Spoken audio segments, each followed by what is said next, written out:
देवा भागम यथा पूर्वे संजना उपासते। प्रेम से मिलकर चलो, बोलो सभी ज्ञानी बनो, पूर्वजों की भांति तुम कर्तव्य के मानी बनो।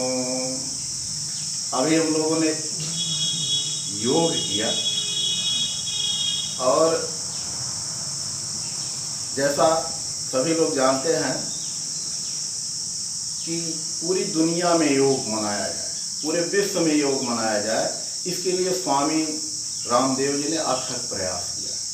वैसे योग हमारी प्राचीन परंपरा है, लेकिन प्राचीन परंपरा को जिस तरह से प्रचारित और प्रसारित करने का कार्य स्वामी जी ने कहा और रातें बढ़ेंगी, तो ऐसे समय का चयन किया गया। योग के माध्यम से हम अपने शरीर को स्वस्थ रखें। यदि हम, अभी कृष्ण कुमार जी ने बताया कि योग यदि हम 15, 20 मिनट, 30 मिनट, 40 मिनट, जितना ज़्यादा 1 घंटे निकाल ही सकते हैं, चाहे अपने सोने में कटौती करके, जो सोते रहते हैं 7-8 बजे तक, तो निश्चित ही योग के माध्यम से हम अपने शरीर को स्वस्थ रख सकते हैं। अभी इन्होंने और एक शब्दों पर चर्चा की, विचार। आज शरीर के स्वास्थ्य के साथ साथ विचारों का स्वस्थ होना भी बहुत आवश्यक है। जो हमने मंत्र पढ़ा इसमें विचार ही है। अभी एक मंत्र और पढ़े थे, कई मंत्रों का पाठ किया गया। सहनो अवतु सहनो भुनक्तु सह वीर्यम करवावहे तेजस्विना अवधीतम अस्तु मां विदिशावहे। इस मंत्र में बताया गया सहनो अवत, वह परमात्मा हमारी साथ साथ रक्षा करे, वह साथ साथ पालन करे और हम पुरुषार्थ करें। मां विदिशावहे, किसी से द्वेष ना करें। तो भारत की संस्कृति किसी को द्वेष करने की संस्कृति है ही नहीं। अभी मंत्र जो पढ़े, संगच्छम, साथ साथ चलें, सबदध्वम, साथ साथ बातचीत करें, सब मनांसी जानता हूँ, एक दूसरे के मन को जाने, भावनाओं का सम्मान करें। कहीं से किसी मंत्र को आप उठाएंगे, अभी शुरू में हमने गायत्री मंत्र बोला, ओम भूर्भुवः स्वः, वह परमात्मा प्राण स्वरूप, दुख विनाशक और सुख स्वरूप है। उस परमपिता परमात्मा को हम अपने हृदय में धारण करें, आत्मा में धारण करें। वह परमात्मा हमारी बुद्धि को सन्मार्ग की तरफ प्रेरित करे, सन्मार्ग यानी अच्छे मार्ग की तरफ प्रेरित। लेकिन आज शरीर, योग न करने से शरीर हमारा अस्वस्थ तो हो ही रहा है, जो लोग नहीं करते हैं, लेकिन विचार भी दूषित हो रहे हैं। आज समाज का अगुआ जो अध्यापक है, वो भी इतनी कुंठित विचारों में है कि यानी सोच करके खिन्नता होती है। कल मेरे पास एक पोस्ट आई और लेक्चरर हैं आजमगढ़ में, उन्होंने लिखा एक कहानी के माध्यम से। कम से कम हमें सोचना चाहिए कि हम बुद्धिजीवी हैं, हम मनुष्य हैं, मनुष्य माने मननशील प्राणी, हम क्या पोस्ट भेज रहे हैं। तो उसमें क्या था कि एक व्यक्ति के यहाँ शादी पड़ी, अब शादी पड़ी, विवाह संस्कार था, तो बच्चे और पत्नी अपना ये कपड़ा खरीदना, वो करना, तमाम मांगे उठने लगी। तो उसने क्या किया, उस व्यक्ति ने, वो जा रहा था टहलने के लिए, तो पड़ोसी के घर कंकड़ फेंक दिया, ईंटा फेंक दिया।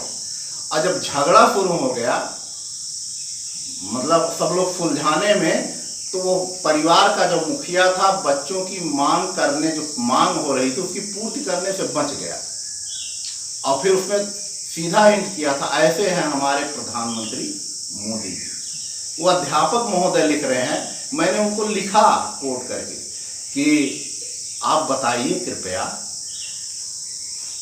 क्या मोदी जी ने ऐसा कर दिया चीन के प्रति जो आप लिख रहे हैं, मोदी जी ने ऐसा किया?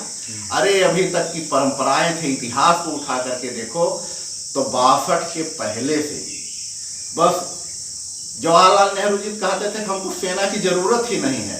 वो पंचशील के सिद्धांतों का झूठा झुंझुना बजाते रहे, सत्य, अहिंसा, आस्तेय, ब्रह्मचर्य, परिग्रह, लेकिन चीन हमेशा धोखा देता रहा।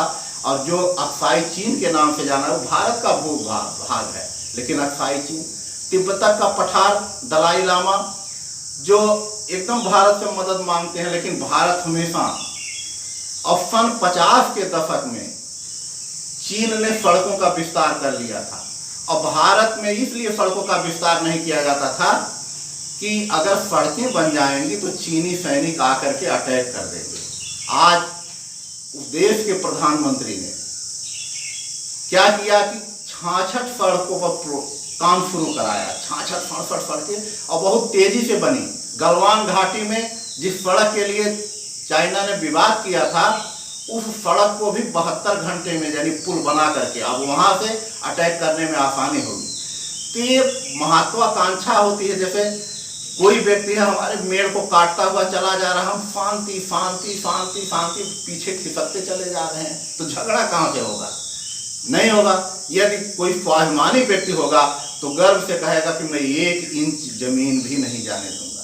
देखिए, प्रधानमंत्री आते हैं और चले जाते हैं, वो अलग विषय है, लेकिन इन चीजों को देखना चाहिए कि क्या कर रहे हैं कि हम अध्यापक हैं और गुमराह करेंगे उल्टी सीधे बातों को लेकर के, और जब उनको वो करो तो जवाब भी नहीं देते। क्यों? क्योंकि जो भारत को तोड़ने वाली शक्तियां हैं उनके द्वारा ऐसी पोस्ट तैयार की जाती हैं, हम अंधे होकर के उसको भेज, और एक पोस्ट भेजे थे, मैं तो करता हूं लेकिन जवाब नहीं आता। इस तरह का वो आता है। जैसे उनको क्या चिंता थी, एक तरफ तो जातिवाद का खंडन कर रहे हो और दूसरी तरफ जातिवाद से ही पीड़ित हो। क्यों? क्योंकि उन्होंने उठाया कि राजभर जो है इन्होंने अलग पार्टी बना ली, अलग पार्टी बना ली तो एक अलग महापुरुष, तो अलग महापुरुष की अगर वो करें, तुमको चिंतित होने की इतनी क्या जरूरत है? इसलिए चिंतित होने की जरूरत है, एक तरफ जाति विहीन समाज की स्थापना करना चाहते हो और दूसरी तरफ जातिवादी मानसिकता में इतने झगड़े हुए हो, तुम्हें अब सत्य और असत्य का ज्ञान ही नहीं। देखिए, किसी भी देश को दिशा देने का काम अध्यापक ही कर सकता है, लेकिन अध्यापक ही यदि मानसिक रूप से बीमार हो जाए तो बहुत दुख की बात है। आज हमारे देश का अध्यापक भी जातिवादी मानसिकता से ग्रसित होकर के इतना बीमार हो चुका है, उसको पता ही नहीं कि हम किसी प्रधानमंत्री का विरोध कर रहे हैं कि राष्ट्र का विरोध कर रहे हैं। जब ऐसा नहीं जान पाएगा तो बहुत गजब की स्थिति होगी। इसलिए स्वामी जी को मैं कल देख रहा था, वो जो है इंडिया टीवी का आता है आपकी अदालत में, उसमें थे तमाम ज्वलंत समस्याओं पर प्रश्न। उन्होंने कहा कि हमको सकारात्मक होना चाहिए। यदि हम योग करेंगे तो निश्चित हमारे अंदर सकारात्मक विचार आएंगे, क्योंकि योग का अर्थ ही है, योग माने जोड़ना, संगठन, हम साथ साथ चले, सबदत्त हम बातचीत करें। तो योग जो है जोड़ता है, तोड़ने का काम नहीं करता। इसलिए जो व्यक्ति योग करता है उसके लिए ये, हम लोग तो सभी मनुष्य हैं, हाँ एक कैटेगरी बांट दी गई है सुविधा के लिए, वर्मा, शर्मा, मौर्य, तो उससे ऊपर उठ करके देखें, उससे कोई हानि नहीं। अगर कैटेगरी बांट दी गई, मान लीजिए 2 नाम के एक गांव में व्यक्ति हैं, तो एक पहचान में वो होती है, तो कोई बहुत बड़ी समस्या नहीं है। लेकिन हम अगर ये सोचने लगे कि हम सबसे पहले भारतीय हैं और राष्ट्र रहेगा तो जातिवाद भी रहेगा, आरक्षण भी रहेगा, तमाम चीजें, हम इतने ऊपर उठ जाते हैं कि तमाम समस्याओं को लेकर के डाल देते हैं।